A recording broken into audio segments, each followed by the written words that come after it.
அனைவருக்கும் வணக்கம். இன்றைக்கி ஹிந்து நியூஸ் பேப்பரில் என்ன இம்பார்ட்டன்ட் நியூஸஸ் இருக்குது அப்படிங்கிறத பார்ப்போம். ஸோ ஃபஸ்ட்டு பார்த்தீங்க அப்படின்னா நமக்கு தமிழ்நாட்டோட எக்கனாமிக் சர்வேயை பற்றி தான் இன்றைக்கி மேஜர் டாமினண்ட்டான நியூஸ் அதுதான். சரிங்களா? ஸோ தமிழ்நாடு அரசாங்கம் பார்த்தோம்னா நேற்று தமிழ்நாடு அரசாங்கத்தோடைய முதல் பொருளாதார ஆய்வறிக்கை ஃபர்ஸ்ட் எக்கனாமிக் சர்வே அப்படிங்கிறத ரிலீஸ் பண்ணியிருக்காங்க. சரிங்களா?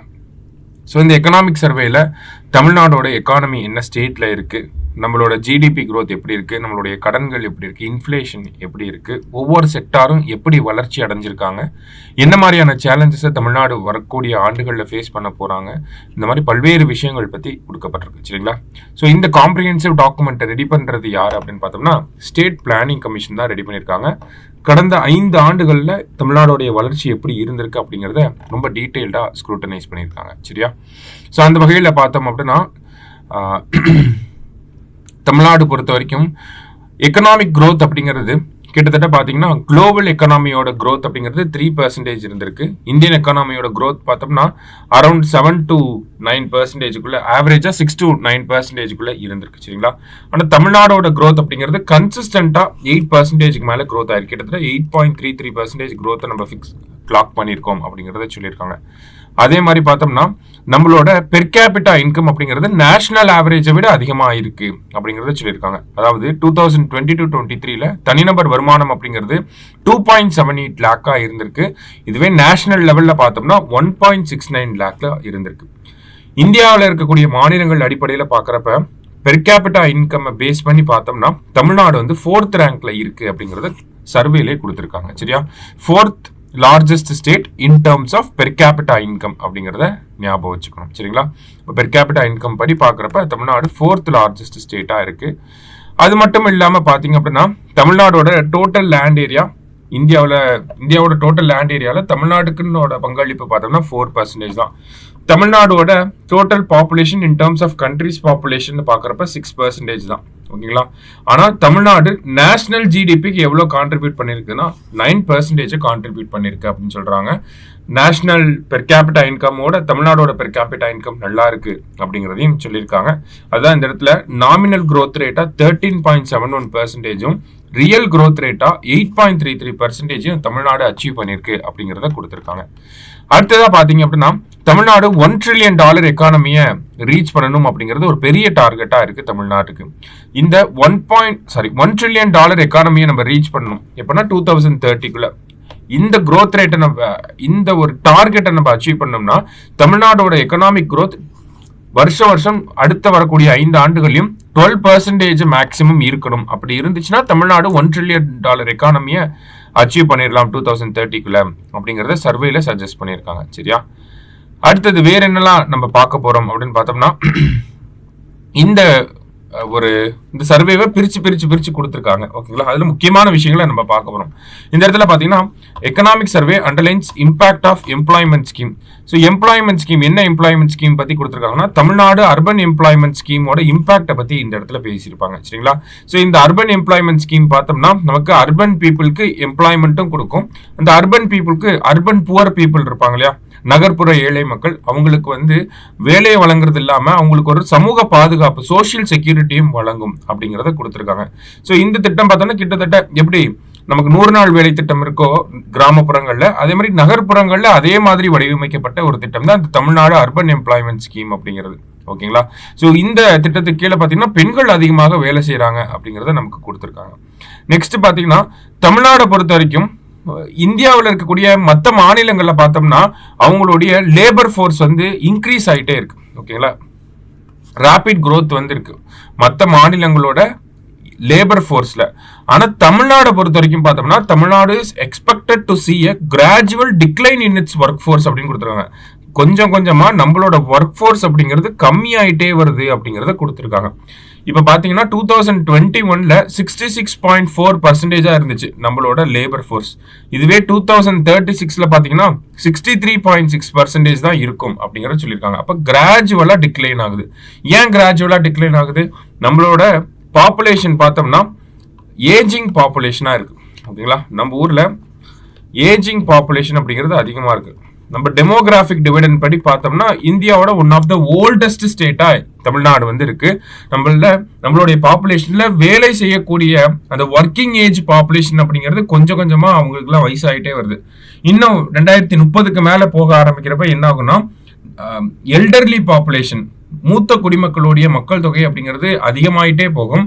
அது அதிகமாகறதுனால நமக்கு என்ன ஆகுது, ஒர்க்கிங் ஏஜ் பாப்புலேஷன் கிராஜுவலா டிக்ளைன் ஆகும் அப்படிங்கிறதையும் ஒரு வார்ன் பண்ணியிருக்காங்க, காஷன் பண்ணியிருக்காங்க. சரியா, அடுத்ததா பாத்தீங்க அப்படின்னா இந்த இடத்துல survey highlights need for industrialising southern TN அப்படின்னு சொல்லி கொடுத்துருக்காங்க. அதாவது தென் தமிழகத்துல நிறைய இண்டஸ்ட்ரீஸை கொண்டு வரணும், இண்டஸ்ட்ரியல் டவுன்ஸை வந்து கொண்டு வரணும். தென் தமிழகத்துல பார்த்தோம்னா இண்டஸ்ட்ரியல் டவுன்ஸ் எதை ஃபோக்கஸ் பண்ணி இருக்கணும் அப்படின்னு பார்த்தோம்னா இந்த ரெனியூபிள் எனர்ஜி செக்டாரை ஃபோக்கஸ் பண்ணி இருக்கணும் அப்படிங்கிறத சொல்லியிருக்காங்க. ஓகேங்களா, அதே மாதிரி பார்த்தோம்னா தென் தமிழகத்துல நமக்கு தூத்துக்குடி மாவட்டத்துல துறைமுகங்கள்லாம் இருக்கு. அப்போ அதை ஒரு எக்ஸ்போர்ட் ஹப்பா நம்ம டெவலப் பண்ண முடியும். ஏன் அப்படின்னு பார்த்தோம்னா நம்ம $1 trillion எக்கானமியை 2030 அச்சீவ் பண்ணணும் அப்படின்னா நம்மளோட எக்ஸ்போர்ட் அப்படிங்கறத அதிகப்படுத்தணும். ஓகேங்களா, இந்த தமிழ்நாட்டில இருந்து நடைபெறக்கூடிய அந்த ஏற்றுமதி அப்படிங்கறத அதிகப்படுத்தணும். கிட்டத்தட்ட $100 billion நம்மளோட எக்ஸ்போர்ட் அப்படிங்கிறது $100 billion வந்து ரீச் பண்ணணும். அப்பதான் நம்ம $1 trillion எக்கானமி அப்படிங்கறத அச்சீவ் பண்ண முடியும். ஸோ அதுக்கு சதர்ன் ஸ்டேட்ஸோட இண்டஸ்ட்ரியலைசேஷன் அப்படிங்கிறது ஒரு இன்டெகிரல் பார்ட்டா இருக்கு அப்படிங்கறத சொல்லியிருக்காங்க. ஸோ இந்தியாவில் இருக்கக்கூடிய ஸ்டேட்ஸ் வைஸ் பாக்குறப்ப குஜராத் தான் இருக்கலே அதிகமா எக்ஸ்போர்ட் பண்ணக்கூடிய ஸ்டேட்டா இருக்கு. குஜராத்துக்கு அடுத்து மகாராஷ்டிராவுக்கு அடுத்து யார் இருக்காங்க அப்படின்னு பார்த்தோம்னா தமிழ்நாடு தான் வந்திருக்காங்க இன் டர்ம்ஸ் ஆஃப் எக்ஸ்போர்ட்ல. அடுத்ததா பாத்தீங்கன்னா சர்வீஸ் செக்டார் பத்தி இங்க கொடுத்திருந்தாங்க. சர்வீஸ் செக்டார் பார்த்தோம்னா அவங்களோட ஆனுவல் growth ரேட் வந்து 7.97% இருக்கு. கிராஜுவலா ஒரு இன்க்ரீஸ் இருந்துட்டே தான் இருக்கு service sector. And then service செக்டாரோட சப்செக்டார்ஸ்னு ஒரு சிலதை சொல்லுவாங்க. ரியல் எஸ்டேட் சொல்லுவாங்க, trade, repair, hotels, restaurants, transport, storage, public administration, financial services, tourism, இது எல்லாமே பார்த்தோம்னா சர்வீஸ் செக்டாரோட சப்செக்டார்ஸ் அப்படின்னு சொல்லுவாங்க. இந்த எல்லாமே பார்த்தோம்னா சர்வீஸ் செக்டாரும் வளர்ந்துருக்கு, அதோட சப்செக்டார்ஸுமே வந்து நல்ல growth தமிழ்நாட்டில் இயர் ஆன் இயர் நல்ல growth வந்து ப்ரெசென்ட் பண்ணிட்டே வராங்க அப்படிங்கிறத சொல்லியிருக்காங்க. நெக்ஸ்ட் பார்த்தோம்னா Tamil Nadu can achieve growth in agriculture if issues are addressed அப்படின்னு சொல்லி கொடுத்துருக்காங்க.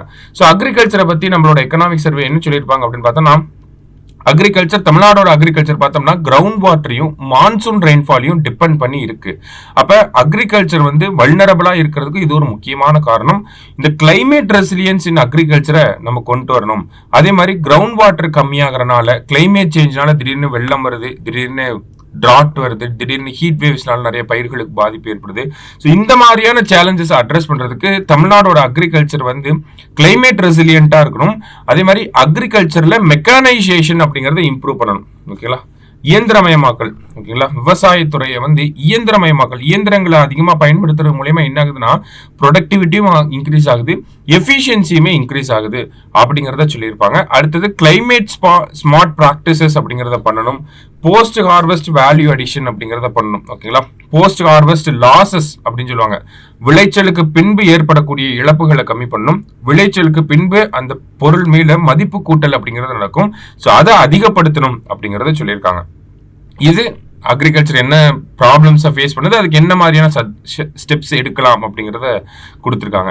அடுத்ததா அக்ரிகல்ச்சரை பொறுத்த வரைக்கும் எக்கனாமிக் கான்ட்ரிபியூஷன் எப்படி இருக்கு அப்படின்னு பார்த்தோம்னா கிராஸ் வேல்யூ ஆடட் அப்படின்னு சொல்லுவாங்க. ஓகேங்களா, ஸோ தமிழ்நாடோட கிராஸ் வேல்யூ ஆடட்ல அக்ரிகல்ச்சரோட கான்ட்ரிபியூஷன் வந்து 6% இருக்கு. அக்ரிகல்ச்சர் அண்ட் தென் அதோட ரிலேட் ஆகி வரக்கூடிய அலைடு செக்டார்ல பார்த்தோம்னா கிட்டத்தட்ட 41.1% ஆஃப் த பீப்புள் வந்து எம்ப்ளாய் ஆயிருக்காங்க. ஓகேங்களா, கிட்டத்தட்ட 41% மக்கள் வந்து பார்த்தோம்னா அக்ரிகல்ச்சர் தொழிலாளர்களா இருக்காங்க, அக்ரிகல்ச்சர் அண்ட் அக்ரிகல்ச்சர் பேஸ்டு செக்டார்ல. சரிங்களா, அடுத்ததா தமிழ்நாடு ஒரு சில ப்ராடக்ட்ஸ்ல ஃபர்ஸ்ட் செகண்ட் அந்த மாதிரிலாம் இருப்பாங்களே, அதுல எதுல ஃபர்ஸ்ட் இருக்காங்க அப்படின்னு பார்த்தோம்னா ஆயில் சீட் ப்ரொடக்ஷன்ல ஃபர்ஸ்ட் இருக்கும், கிரவுண்ட் நட் ப்ரொடக்ஷன்ல ஃபர்ஸ்ட் இருக்கும், சுகர் கேனோட ப்ரொடக்ஷன்ல ஃபர்ஸ்ட் இருக்கும். செகண்ட் எதுல இருக்கும் அப்படின்னு பார்த்தோம்னா மெய்ஸ் ப்ரொடக்டிவிட்டியில செகண்ட் இருக்கும். தேர்டு பார்த்தோம்னா பேடி ப்ரொடக்டிவிட்டியில வந்து தேர்ட்ல இருக்கும் அப்படிங்கிறத நம்மளோட கிளைமேட் எக்கனாமிக் சர்வே வந்து சொல்லியிருக்காங்க. நெக்ஸ்ட் பாத்தீங்க அப்படின்னா இன்ஃபிளேஷனை பத்தி தனியா கொடுத்துருந்தாங்க. ஸோ இன்ஃபிளேஷனை பொறுத்த வரைக்கும் பார்த்தோம்னா தமிழ்நாடோட ரீட்டைல் இன்ஃபிளேஷன், சந்தை பணவீக்கம் அப்படின்னு சொல்லுவாங்க. இந்த ரீட்டைல் இன்ஃபிளேஷன் அப்படிங்கிறது 6% இருந்து 5.4% கம்மியா இருக்கு. அதுல இருந்து பார்த்தோம் அப்படின்னா அடுத்த நிதியாண்டுல 4.8% கம்மியா இருக்கு. அப்ப தமிழ்நாடோட கரண்ட் ரீட்டைல் இன்ஃபிளேஷன் எவ்வளவு அப்படின்னு கேட்டாங்கன்னா 4.8% இருக்கு அப்படிங்கறத நம்ம சொல்லணும். சரிங்களா?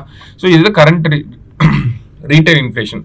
ஓவரால் இன்ஃபிளேஷன் அப்படிங்கறத பார்த்தோம்னா இந்தியாவோட ஓவரால் இன்ஃபிளேஷன் ரேட் அப்படிங்கிறது 4.85% இருந்துச்சு. ஆனா தமிழ்நாட்டுக்கு பார்த்தோம்னா இந்தியாவை விட அதிகமா 5.7% இன்ஃபிளேஷன் அப்படிங்கிறது அதிகமா இருந்துச்சு. அப்ப பணவீக்கத்தை பொறுத்த வரைக்கும் இந்தியா ஓவராலா பாக்குறப்ப பெட்டரா பெர்ஃபார்ம் பண்றாங்க. 4.85% தான். ஆனா தமிழ்நாட்டுல அது 5.7% இருக்கு. சரிங்களா? நெக்ஸ்ட் பாத்தீங்க அப்படின்னா இது இன்ஃபிளேஷன், ஓவரால் இன்ஃபிளேஷன். இது தனியா ரீட்டைல் இன்ஃபிளேஷன் மட்டும் 4.8%. ஓகேவா? நெக்ஸ்ட் பாத்தீங்கன்னா இந்த இன்ஃபிளேஷன் அப்படிங்கிறது 5.7% இருக்கா? இதை தனியா அர்பன் ரூரல் அப்படின்னு சொல்லி பிரிச்சிருப்பாங்க.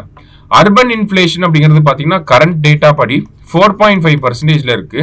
ரூரல் இன்ஃபிளேஷன் அப்படிங்கிறது பாத்தீங்கன்னா 5.4% இருக்கு. சரிங்களா? சோ அர்பன் இன்ஃபிளேஷன் கம்மியா இருக்கு, ரூரல் இன்ஃபிளேஷன் அப்படிங்கிறது அதிகமா இருக்கு. இந்த ரூரல் இன்ஃபிளேஷன் அதிகமா இருக்கனால தான் நமக்கு ஓவரால் இன்ஃபிளேஷன் வந்து அதிகமா இருக்கு அப்படிங்கறத இந்த ஆர்டிகல்ல நமக்கு கொடுத்திருக்காங்க. சரியா? நெக்ஸ்ட் பாத்தீங்க அப்படின்னா சோஷியல் செக்டார் டெமோகிராபிக் கன்சர்ன்ஸை பத்தி ஒரு சில விஷயங்களை சொல்லியிருக்காங்க. என்ன சோஷியல் செக்டார்ல என்ன சொல்லியிருக்காங்க அப்படின்னு பார்த்தோம்னா எஜுகேஷன்ல நல்ல ஒரு என்ரோல்மெண்ட் ரேட் இருக்கு, பப்ளிக் ஹெல்த் கேர் சிஸ்டம் அப்படிங்கிறது நல்லாவே இருக்கு. அதே மாதிரி பார்த்தோம்னா சோஷியல் செக்யூரிட்டி ஸ்கீம்ஸ் அப்படிங்கிறதுமே நல்லா கொண்டு வந்திருக்காங்க அப்படிங்கிறதெல்லாம் அப்ரிஷியேட் பண்ணியிருக்காங்க. அதே மாதிரி இந்த சோஷியல் செக்டாருக்குன்னு பண்ணக்கூடிய செலவுகள் லைக் பார்த்தோம்னா மகளிர் உரிமை தொகை இருக்கு, புதுமை பெண் திட்டம், தமிழ் புதல்வன் திட்டம், இந்த மாதிரியான திட்டங்களுக்குன்னு ஒரு செலவு ஏற்படும் இல்லையா, எக்ஸ்பெண்டிச்சர். அந்த எக்ஸ்பெண்டிச்சர் பார்த்தோம்னா 2019-20 அந்த சமூக நல திட்டங்களுக்காக 79,859 கோடி வந்து செலவு பண்ணியிருக்காங்க. இப்போ போன வருஷம் பார்த்தோம் அப்படின்னா 2023-24 நிதியாண்டுல பார்த்தோம்னா 1,15,644 ரூபாய் வந்து செலவு பண்ணியிருக்காங்க. சரியா? இப்போ சோஷியல் செக்டாருக்கு மட்டுமே இவ்வளவு செலவு பண்ணியிருக்காங்க. அடுத்ததா இந்த ஒரு விஷயத்தோட பிரதிபலிப்பு அப்படிங்கிறது எங்க இருக்கு அப்படின்னு பார்த்தோம்னா நம்மளோட பாவர்ட்டி ரேட்ல. ஓகேங்களா? 2005 தமிழ்நாடோட பாவர்ட்டி ரேட் பாத்தீங்கன்னா 36.54% இருந்துச்சு. ஆனா 2023 பாத்தீங்க அப்படின்னா அது 1.43% தான் இருக்கு. ஓகேங்களா? அப்ப பாவர்ட்டி ஹெட் கவுண்ட் ரேஷியோ அப்படின்னு சொல்லுவாங்க. ஓகேங்களா? இந்த poverty head count ratio below poverty line கீழே எவ்வளவு இருக்காங்க? 2005 பார்த்தோம்னா 36.54% இருந்திருக்காங்க. ஆனா இப்ப பார்த்தோம் அப்படின்னா 1.43% தான் இருக்காங்க. ஆனா இந்தியாவோட ஆவரேஜ் பார்த்தோம்னா 2005 55% இருந்து இப்போ 11% கம்மியா இருக்கு. அப்ப in terms of poverty reduction Tamil Nadu best performing ஸ்டேட்டாவே இருக்காங்க. சரியா? அடுத்ததா இந்த ரிப்போர்ட்ல இந்த சோஷியல் செக்டார் அப்படின்னு வரப்ப சமூக நலம் அப்படின்னு வரப்ப ஒரு முக்கியமான விஷயத்த சொல்லியிருந்தாங்க. தமிழ்நாட்டில் வந்து பாத்தீங்கன்னா டெமோகிராபிக் டிரான்சிஷன் அப்படிங்கிறது ஏற்பட்டு இருக்கு. டெமோகிராபிக் டிரான்சிஷன்னா என்ன?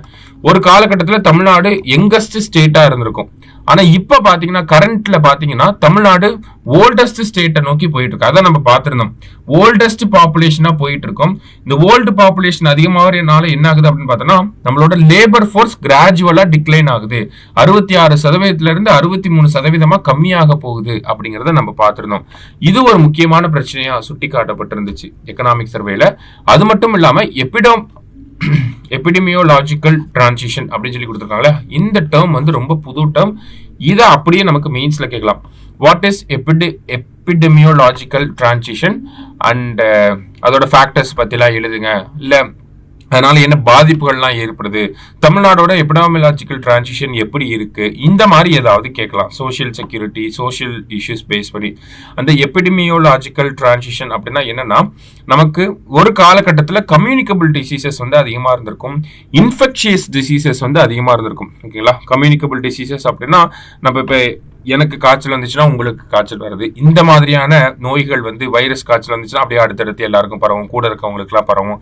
இந்த மாதிரி ஒரு காலகட்டத்தில் இருக்கும். Communicable diseases and infectious diseases, dengue, malaria, இந்த மாதிரியான டிசீசஸ்லாம் அதிகமாக ஸ்ப்ரெட் ஆகிட்டு இருந்திருக்கும். ஓகேங்களா? அதுக்கப்புறமா என்ன ஆகுது, நம்ம இந்த மாதிரியான டிசீசஸ் அதிகமாக பரவறதுனால நம்ம ஹெல்த் கேர்ல வந்து அதிகமாக இன்வெஸ்ட்மெண்ட் பண்ணி இந்த மாதிரி கம்யூனிகபிள் டிசீசஸ் ஸ்ப்ரெட் ஆகாம ஒரு காலகட்டத்தில் தடுத்திருப்போம். அது தடுத்ததுக்கு அப்புறமா இப்போ என்ன ஆகுது அப்படின்னு பார்த்தோம்னா நான் கம்யூனிகபிள் டிசீசஸ் வந்து நிறைய மக்களுக்கு வர ஆரம்பிச்சிருச்சு. எக்ஸாம்பிளுக்கு blood pressure, diabetes, heart diseases, இதெல்லாமே பார்த்தோம்னா நான் கம்யூனிகபிள் டிசீசஸ் அப்படின்னு சொல்றோம். அப்ப எபிடமியோலாஜிக்கல் டிரான்சிஷன் அப்படின்னா கம்யூனிகபிள் டிசீசஸ்ல இருந்து ஒரு ஸ்டேட்டோட பாப்புலேஷன் கம்யூனிகபிள் டிசீசஸ்ல இருந்து நான் கம்யூனிகபிள் டிசீசஸ்க்கு ஷிஃப்ட் ஆகுறது தான் என்ன சொல்றாங்க, எபிடெமியோலாஜிக்கல் டிரான்சிஷன் அப்படின்னு சொல்றாங்க. சரியா? அப்ப இதெல்லாம் இந்த மாதிரியான டேர்ம்ஸ் எல்லாம் நமக்கு கேட்கறதுக்கு வாய்ப்பு இருக்கு. போன யூபிஎஸ்சியில பார்த்தோம்னா நமக்கு டெமோகிராஃபிக் வின்டர் அப்படின்னு சொல்லி ஒரு டேர்ம் கேட்டிருந்தாங்க. ஸோ டெமோகிராஃபிக் வின்டர்னா என்னங்கிறத நீங்க கமெண்ட் பண்ணுங்க. பட் ஸ்டில் இந்த மாதிரியான டேர்ம்ஸ்லாம் நமக்கு டைரக்டாவே கொஸ்டின்ல ரிஃப்ளெக்ட் ஆகிறதுக்கு வாய்ப்பு இருக்கு. அப்ப எபிடெமியோலாஜிக்கல் டிரான்சிஷன்னா என்ன, அதோட டெஃபினிஷன் என்ன, சிக்னிஃபிகன்ஸ் என்ன அப்படிங்கிறத ஒரு தனியா நோட்டு போட்டு எழுதி வச்சுக்கோங்க. சரியா? நெக்ஸ்ட் பாத்தீங்க அப்படின்னா நமக்கு இந்த எக்கனாமிக் சர்வேயோட ஹைலைட்ஸா ஒரு சில விஷயங்களை நம்ம கொடுத்துருக்கோம். இன்னும் தனியாவே நம்ம அதை ஒரு வீடியோவா பார்ப்போம். என்னெல்லாம் சொல்லியிருக்காங்க இந்த எக்கனாமிக் சர்வேல, எக்ஸாமுக்கு என்னெல்லாம் இதுல இருந்து தேவை, என்னென்ன டேட்டா பாயிண்ட்லாம் ஞாபகம் வச்சுக்கணும் அப்படிங்கறத தனியாவே நம்ம ஒரு பிடிஎஃபா பார்த்துரும். இப்போதைக்கு நியூஸ் பேப்பர்ல ரிஃப்ளெக்ட் ஆன விஷயங்களை மட்டும் நம்ம பார்த்துருக்கோம். சரிங்களா? ஸோ ஓவராலா ஃபர்ஸ்ட் எக்கனாமிக் சர்வே அப்படிங்கிறது வந்திருக்கு. தமிழ்நாடோட growth rate 8.33% இருக்கு. தமிழ்நாடோட நேஷனல் பெர் கேபிட்டா தமிழ்நாடோட state per capita income national லெவலோட பெட்டரா பெர்ஃபார்ம் பண்றோம். ஓவராலா பாக்குறப்ப தமிழ்நாடு 4th இருக்காங்க in terms of per capita income. அதே மாதிரி பார்த்தோம்னா ஒவ்வொரு செக்டாரா நமக்கு கொடுத்துருந்தாங்க. $1 trillion எக்கானமி அச்சீவ் பண்ணோம்னா அதுக்கு என்ன ஸ்டெப்ஸ்லாம் எடுக்கணும் அப்படிங்கறத கொடுத்துருந்தாங்க. ஸோ ரொம்ப காம்ப்ரிஹென்சிவான ஒரு டாக்குமெண்ட். இதை படிச்சு புரிஞ்சுக்கிறதுக்கே வந்து நமக்கு ஒரு டைமுக்கு 2 டைம் படிச்சாதான் உங்களுக்கு என்ன சொல்ல வராங்க அப்படிங்கிறதே நமக்கு புரிய வரும். சரிங்களா? ஸோ இதே மாதிரி நம்ம எக்கனாமிக் சர்வேவை தனியாவே ஒரு வீடியோவை பார்த்துரும். நெக்ஸ்ட் நியூஸ் பேப்பர்ல வேற என்னெல்லாம் இம்பார்ட்டண்டா இருந்துச்சு அப்படின்னு பாத்தீங்கன்னா ஒரு 2 முக்கியமான விஷயம். ஃபர்ஸ்ட் பாத்தீங்க அப்படின்னா நமக்கு the only one from Tamil Nadu to bag all the 4 civilian awards. bag அப்படின்னா to get அப்படின்னு அர்த்தம். சரிங்களா? அதாவது இந்த சிவிலியன் அவார்ட்ஸ் அப்படின்னு பார்த்தோம்னா பத்மஸ்ரீ, பத்ம பூஷன், பத்ம விபூஷன், அப்புறம் பாரத ரத்னா அவார்ட், இந்த மாதிரி 4 விருது இருக்கு. சரிங்களா? Civilian awards. இந்த 4 விருதுமே தமிழகத்தை சேர்ந்த ஒரே ஒரு பர்சனுக்கு மட்டும்தான் இந்த 4 விருதுமே மத்திய அரசாங்கம் வழங்கியிருக்கு. அது யார் அப்படின்னு பார்த்தோம்னா MS சுவாமிநாதன் அவர்கள். MS சுவாமிநாதன் அவர்களுக்கு பார்த்தோம்னா பத்மஸ்ரீ விருது 1967 வழங்கப்பட்டிருக்கும். பத்ம பூஷன் விருது 1972 வழங்கப்பட்டிருக்கும். பத்ம விபூஷன் பார்த்தோம்னா 1989. பாரத ரத்னா பார்த்தோம்னா போன வருஷம் 2024 வழங்கப்பட்டிருக்கும். அப்ப தமிழ்நாட்டை சேர்ந்த ஒரே ஒரு நபருக்கு மட்டும்தான் இந்த 4 விருதுகளுமே கிடைச்சிருக்கு. ஓகேங்களா? 1967, 1972, 1989, 2024 இந்த மாதிரி 4 விருதுகள். ஓகேங்களா? இந்தியா அளவுல பார்த்தோம்னா சத்யஜித் ரே இந்த மாதிரி 2-3 பேர் எல்லாம் இருக்காங்க. சரியா? ஸோ இந்திய அளவுல யாருக்கெல்லாம் இது கிடைச்சிருக்கு அப்படிங்கறத கமெண்ட் பண்ணுங்க. தமிழக அளவுல பார்த்தோம்னா இது ஒருத்தருக்கு மட்டும்தான். சரியா? அடுத்ததா பாத்தீங்கன்னா first Sahitya Akademi translation prize went to Jagannath Raja அப்படின்னு சொல்லி கொடுத்திருக்காங்க. ஜெகநாத ராஜா. அதாவது சமீபத்தில் பார்த்தோம்னா சாகித்ய அகாடமி இந்த மொழிபெயர்ப்புக்கான விருதை வந்து அறிவித்திருந்தாங்க. அதுல விமலா அவர்களுக்கு வந்து பார்த்தோம்னா சாகித்ய அகாடமி டிரான்ஸ்லேஷன் அவார்டு அப்படிங்கிறது அனௌன்ஸ் பண்ணியிருக்காங்க. மலையாளத்தில் எழுதின என்டே ஆண்கள் அப்படிங்கிற அந்த புத்தகத்தை தமிழ்ல எனது ஆண்கள் அப்படின்னு சொல்லி மொழிபெயர்த்து எழுதியிருக்காங்க. அதற்காக தான் இவங்களுக்கு இந்த மொழிபெயர்ப்பு விருது அப்படிங்கிறது வழங்குறாங்க. சரியா? ஸோ இதே மாதிரி முதல்ல ஒருத்தருக்கு மொழிபெயர்ப்பு விருது கொடுத்துருப்பாங்க, சாகித்ய அகாடமி டிரான்ஸ்லேஷன் பிரைஸ் அப்படிங்கிறது. அது யாருக்கு அப்படின்னு பார்த்தோம்னா நம்மளுடைய ஜெகநாத ராஜா அவர்களுக்கு. ஜெகநாத ராஜா அவர்கள் என்ன பண்ணியிருப்பார் அப்படிங்கறத நம்ம தெரிஞ்சுக்கணும் இல்லையா? ஜெகநாத ராஜா அவர்களை பொறுத்த வரைக்கும் பார்த்தோம்னா நமக்கு விஜயநகர எம்பரர், அதாவது விஜயநகர மன்னர் கிருஷ்ணதேவராயா இருக்கார் இல்லையா? ஸோ கிருஷ்ணதேவராயா அவர்கள் எழுதின இந்த அமுக்த மல்யாடா அப்படிங்கிற இந்த புத்தகத்தை பார்த்தோம்னா தமிழ்ல வந்து மொழிபெயர்த்து எழுதியிருப்பார். சரிங்களா? அதற்காக தான் இவருக்கு ஜெகநாத ராஜா அவர்களுக்கு பார்த்தோம்னா நமக்கு இந்த சாகித்ய அகாடமி டிரான்ஸ்லேஷன் பிரைஸ் அப்படிங்கிறத கொடுத்திருப்பாங்க. கிருஷ்ணதேவராயா அவர்கள் எழுதின இந்த அமுக்த மல்யாடா அப்படிங்கிற இந்த புத்தகத்தை தமிழ்ல மொழிபெயர்த்திருப்பார். அவர் தான் ஃபர்ஸ்ட் வாங்கியிருக்காரு. அதுக்கப்புறமா பார்த்தோம்னா 2024 வரைக்கும் 36 பேர் இந்த சாகித்ய அகாடமி டிரான்ஸ்லேஷன் அவார்டு அப்படிங்கிறத வாங்கியிருக்காங்க. லாஸ்டா பாத்தீங்க அப்படின்னா ஸ்பேடெக்ஸ் மிஷன் பத்தி கொடுத்திருந்தாங்க. நம்ம பார்த்துருந்தோம். இந்த ஸ்பேடெக்ஸ் அப்படிங்கிற இந்த திட்டம் பார்த்தோம்னா டிசம்பர் 30, 2024 அப்போ நமக்கு PSLV C60 அப்படிங்கிற ராக்கெட் மூலமா விண்ணுக்கு அனுப்பப்பட்டிருக்கும். டாக்கிங் அப்படிங்கிறது பாத்தீங்கன்னா 2 விண்கலன்கள். ஓகேங்களா? 2 விண்கலன்களை வந்து விண்வெளியில வச்சு இணைக்கிறது தான் நம்ம டாக்கிங் அப்படின்னு சொல்லுவோம். எப்படி 2 ட்ரெயின் பெட்டிகளை ஒன்னா சேர்றத கப்ளிங் அப்படின்னு சொல்றோமோ அதே மாதிரி 2 விண்கலன்கள் விண்ணில வச்சு ஒன்னா சேர்றத நம்ம டாக்கிங் அப்படின்னு சொல்லுவோம். சரிங்களா? இன்டர்ஸ்டெல்லாரோட டாக்கிங் சீன் எடுத்து பாத்தீங்கன்னா உங்களுக்கு புரியும் எப்படி டாக்கிங் பண்றாங்க அப்படிங்கிறது. சரியா? சோ இந்த டாக்கிங் அப்படிங்கிற ஒரு விஷயம் அப்படிங்கிறது நமக்கு ரொம்ப இம்பார்ட்டண்டா தேவைப்படுது. ஏன் அப்படின்னு பார்த்தோம்னா இந்தியாவை பொறுத்த வரைக்கும் பார்த்தோம்னா நம்ம சந்திராயன் 4 திட்டத்துக்கு இந்த டாக்கிங் அப்படிங்கிற ஒரு விஷயம் தேவைப்படுது. அடுத்து வரக்கூடிய பாரதிய அந்தாரிக் ஸ்டேஷன் இந்தியாவுக்கான சொந்தமான விண்வெளி நிலையம் 2035க்குள்ள அதை ரெடி பண்ணணும் அப்படிங்கிறது இஸ்ரோ இலக்காக வச்சிருக்காங்க இல்லையா? அப்ப இந்த பாரதிய அந்தாரிக் ஸ்டேஷன் அப்படிங்கிறது நம்ம அதை சக்சஸ்ஃபுல்லா பண்ணி முடிக்கணும்னா அதுக்கு பேசிக்கா தேவைப்படக்கூடிய ஒரு முக்கியமான ரெக்குவயர்மெண்ட் என்னன்னா இந்த டாக்கிங் அப்படிங்கிற ஒரு விஷயம். அப்ப இந்த டாக்கிங் அப்படிங்கறத நம்ம ஸ்பேடெக்ஸ் ஏ ஸ்பேடெக்ஸ் பி அப்படின்னு சொல்லி 2 அந்த SDX-1 SDX-2 அப்படின்னு சொல்லி கொடுத்துருக்காங்க இல்லையா? ஸோ இந்த 2 விஷயங்கள் தான் வந்து விண்வெளியில வச்சு இணைச்சிருப்பாங்க. இந்த டாக்கிங் அப்படிங்கிறது இணைக்கிறது மட்டும் இல்ல, இணைஞ்ச 2 விஷயங்களை பிரிக்கிறதுமே டாக்கிங்கோட ஒரு இன்டெகிரல் பார்ட். அதை என்னன்னு சொல்லுவாங்கன்னா அன்டாக்கிங் அப்படின்னு சொல்லுவாங்க. ஓகேவா? அப்ப இஸ்ரோ ஜனவரி 16ஆம் தேதி பார்த்தோம்னா டாக்கிங் அப்படிங்கறத பண்ணி முடிச்சிருப்பாங்க. நேத்து பார்த்தோம்னா இந்த அன்டாக்கிங் அப்படிங்கறத பண்ணி முடிச்சிருக்காங்க. சரியா? அப்ப ஓவராலா பார்த்தோம்னா நமக்கு ஒரு விண்வெளியில ஒரு 2 பொருட்களை இணைக்கவும் தெரியும், பிரிக்கவும் தெரியும். இந்த டெக்னாலஜியை இந்த தொழில்நுட்பத்தை சக்சஸ்ஃபுல்லா மாஸ்டர் பண்ணது ஒரு 4 கண்ட்ரிஸ் தான். ரஷ்யா, அமெரிக்கா, சைனா, அதுக்கப்புறமா இப்ப இந்தியா இதை சக்சஸ்ஃபுல்லா பண்ணி முடிச்சிருக்காங்க. சரியா? சோ இன்னைக்கு செய்தித்தாள்ல இருந்த முக்கியமான செய்திகளை பத்தி பார்த்திருக்கோம். நன்றி.